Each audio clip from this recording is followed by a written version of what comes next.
પ્રેમ આ શબ્દમાં જ સંતોષ અને સમર્પણ છે નહીં?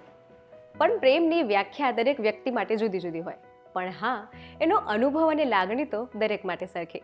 આજના વિડીયોમાં જાણીશું કે આ પ્રેમની શરૂઆત થઈ ક્યારે, અને જે આઈડલ ફર્સ્ટ લવ મેરેજ આપણે માનીએ છીએ, શિવજી અને પાર્વતીજી, એમના વૈવાહિક જીવનથી આપણે શું શીખી શકીએ છીએ.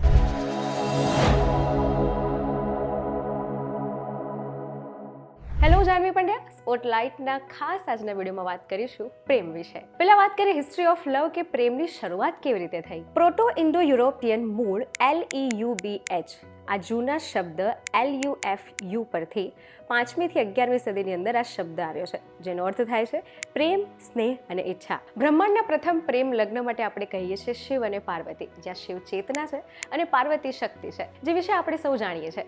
ત્રીજું છે ઇરોસ. હેસિયોડના થિયોગોનીમાં ઇરોસ ફક્ત પ્રેમનો દેવ નથી, પરંતુ એક આદિકાળથી જન્મેલી શક્તિ છે, જે કેઓસ એટલે પૃથ્વી અને ટાર્ટરસ પછી તરત જ અસ્તિત્વમાં આવી હતી.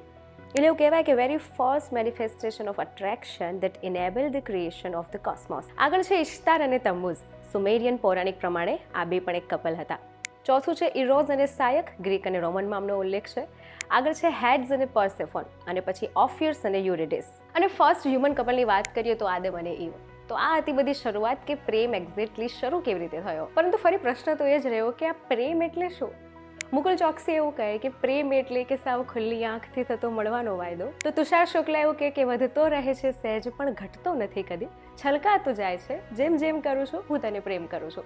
આ તો વાત થઈ કવિઓની. કવિઓના મત પ્રમાણે પ્રેમની વ્યાખ્યા, કવિતા બધું અલગ અલગ. ફિલોસોફી પ્રમાણે પ્રેમ એટલે પ્લેટોના પ્રમાણે પ્રેમ એ સુંદરતા અને સત્યની ઈચ્છા છે, જે ભૌતિક આકર્ષણથી આધ્યાત્મિક અને ખાસ આત્માથી આત્માના જોડાણ માટેની વાત કરે છે. તો એરિસ્ટોટલ એવું કહે છે કે પ્રેમ જે છે તે એકબીજા માટે પ્રશંસા, વખાણ, સદભાવના અને ફ્રેન્ડશિપના મૂળમાં હોવું જોઈએ, કે જ્યાં તમે સામે વ્યક્તિ માટે સારું વિચારો છો.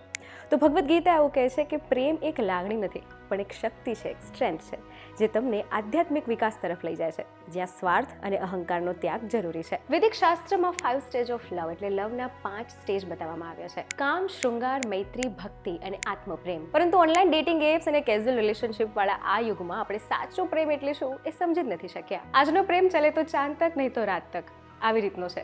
પ્રેમમાં ત્યાગ, સમર્પણ, સમજણ આ બધું જ ગાયબ. જે પ્રેમ વિવાહને એટલે શિવ અને પાર્વતીને આપણે માન્ય કરીએ છીએ અને એમની ઘણી બધી વાતો આપણે સાંભળીએ છીએ, એ એકચ્યુઅલ શિવ અને પાર્વતીના પ્રેમમાંથી આપણે શું શીખી શકીએ. ભલે વ્યક્તિત્વ, દેખાવ કે સંજોગોમાં તફાવત હોય, પ્રેમ અતૂટ ભક્તિ અને નિશ્ચય શક્તિ શીખવે છે.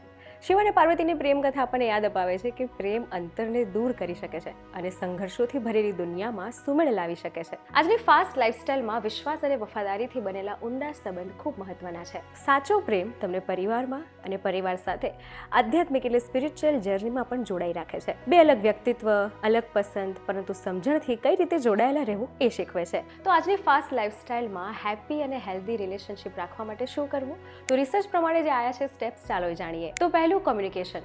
Communication is the key. આપણે હંમેશા કહેતા અને સાંભળતા આવીએ છીએ, પરંતુ કોમ્યુનિકેશન કરવા સાથે સાંભળવું પણ એટલું જરૂરી છે. તમારો પાર્ટનર શું કહેવા માંગે છે એ સાંભળો, સમજો. કોઈ વાતનું એક તરફી સોલ્યુશન લાવતા પહેલા એકબીજાને સમજો, સાંભળો અને પછી સોલ્યુશન લાવો. બીજું છે priorities over small acts with kindness. નાની નાની એક્શન દ્વારા, કાઇન્ડનેસ એક્ટ દ્વારા તમારા પાર્ટનરને સરપ્રાઈઝ આપો.